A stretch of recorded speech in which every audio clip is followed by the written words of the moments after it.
What happens to a country when empire collapses, kings vanish, and invaders arrive by sea, sword in hand? This is the full history of medieval England, a 1,000-year saga from Roman outpost to unified kingdom. It's a relentless transformation shaped by war, religion, rebellion, plague, and politics. Before kings wore crowns, tribal chieftains wielded axes. Before Parliament, barons commanded armies. And long before English became a global language, it was forged by Germans, Vikings, and the French. Today's England was forged in fire, and the stories you think you know, they're just the surface. Let's go back to where it all unraveled. In 410 AD, the Roman Empire officially abandoned Britain. Soldiers left, roads decayed, trade collapsed. Everything the Romans built, cities, aqueducts, law, was gone. What came next wasn't peace. It was panic and fragmentation. Without Roman protection, native Britons turned on each other. New enemies arrived, the Picts and Scots, followed by the Angles, Saxons, and Jutes. These Germanic tribes, initially invited as mercenaries, decided to stay. Their arrival marked the death of Roman Britain and the messy, violent birth of Anglo-Saxon England. New kingdoms emerged: Mercia, Northumbria, Wessex. The map constantly shifted. Borders and kings rarely lasted. In this chaos, one name surfaced: Arthur. Was he a real Roman-trained warlord fighting the Germans, or a myth of hope? We don't know, but his legend would echo through centuries, just like the invasions that kept coming. By the 600s, 7 kingdoms dominated Britain: Wessex, Mercia, Northumbria, East Anglia, Essex, Sussex, and Kent. This was the heptarchy, 7 rulers constantly jostling for control. Not a united England, but a patchwork of independent, often hostile polities. Kings were crowned, killed, replaced. Warfare was governance. Yet amid the chaos, culture took root. The Anglo-Saxons were illiterate pagans, but by the 7th century, Christianity swept through, beginning with Kentish king Ethelbert. Why convert? Power. The church offered literacy, diplomacy, and legitimacy, connecting these kingdoms to Christian Europe and Rome. Still, Christianity brought tension between Irish monks and Roman bishops. The Synod of Whitby in 664 AD settled it. Roman Christianity would dominate.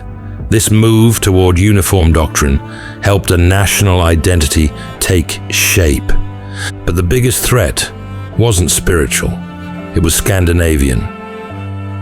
The Viking storm. In 793 AD, a new terror arrived. Viking raiders struck Lindisfarne Monastery, slaughtering monks and looting gold. It was a signal. Nothing in England was safe. For 200 years, England faced wave after wave of Norse aggression. They didn't just raid, they settled. They created kingdoms and demanded Danegeld, Dane money, a tax to avoid destruction. Entire regions fell, creating the Danelaw, where Norse law ruled. Yet, resistance rose. Alfred of Wessex reigned 871 to 899, turned survival into strategy. He restructured the military, built fortified towns, burhs, and commissioned the Anglo-Saxon Chronicle to define the English story. His title? Alfred the Great, the only English king to earn it. His legacy was more than defense. He sowed the idea of a unified England, not just a land, but a people speaking with one voice. That dream, however, was still under siege. In 1066, one battle redrew the map of power. After Edward the Confessor's death, 3 men claimed the throne, but Duke William of Normandy changed everything.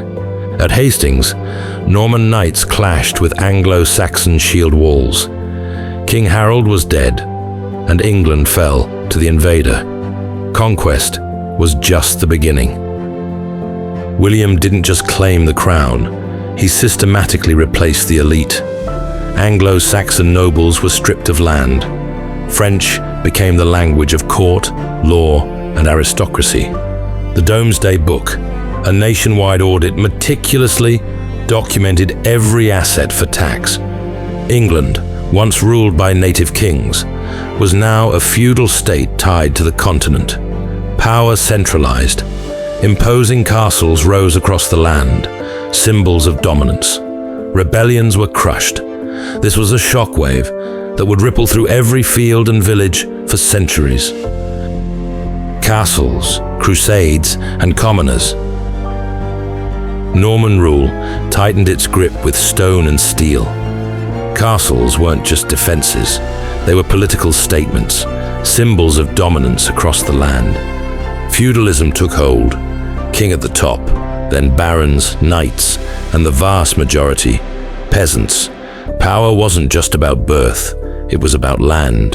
The more you had, the more you mattered. Meanwhile, Europe was heating up. The Pope called for holy war, and England answered.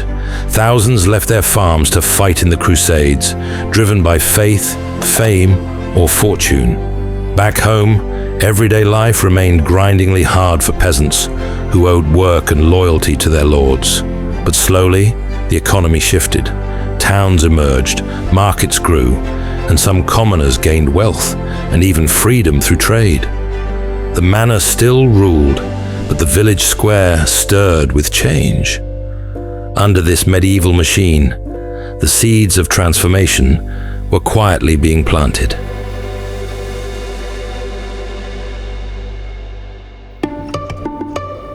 In 1215, King John pushed too far, and the barons pushed back. He taxed them dry, lost wars, and ignored customs, so they forced his hand.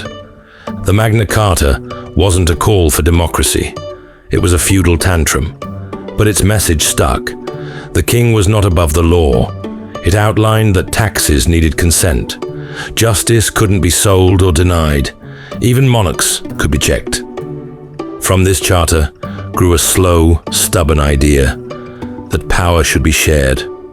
The English Parliament, initially just an advisory council, began to take shape. Not overnight, but undeniably. A monarch's word was no longer final. In that shift, the DNA of modern democracy began to form. In the 14th century, death arrived. The Black Death tore through England, killing nearly half the population. Fields went untilled, villages vanished. Laborers, once disposable, became essential, and they knew it. Wages rose. Land opened up.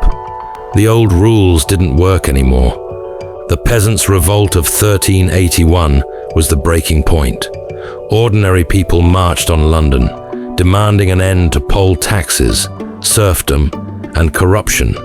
For a brief moment, the system shook. The king made promises, then broke them. But something had shifted. The world after the plague was not the same. Power was beginning to tilt, not just between nobles and kings, but between rulers and the ruled.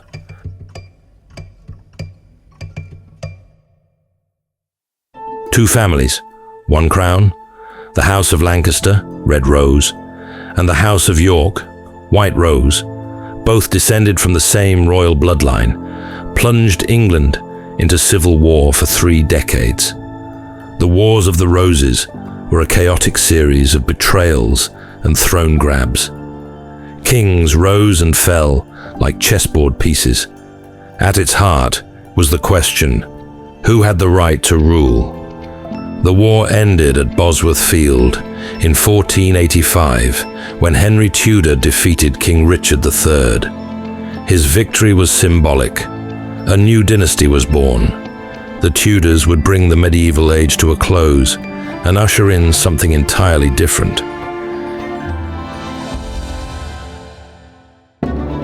What did medieval England leave behind? The obvious. Castles and cathedrals still tower over the land, physical echoes of a feudal past. but its deeper legacy is in the systems we still live under today. The idea that a ruler is bound by law, that taxation requires consent, that commoners can influence power. These are not modern inventions. They are medieval solutions to medieval problems. The English language, shaped by Germanic roots, Viking tongues, and Norman French, became a hybrid built for storytelling and diplomacy. The legends like King Arthur and Robin Hood endure because they speak to justice, loyalty, and identity. And then there's Parliament, born from rebellion, forged by necessity, and still evolving. Medieval England was never static. It was unstable, violent, brilliant, and raw. But through centuries of chaos, compromise, and change, it gave birth to the very bones of a modern nation. Thanks for watching. For clear, compelling history, subscribe to Long History Short, your shortcut to the whole story.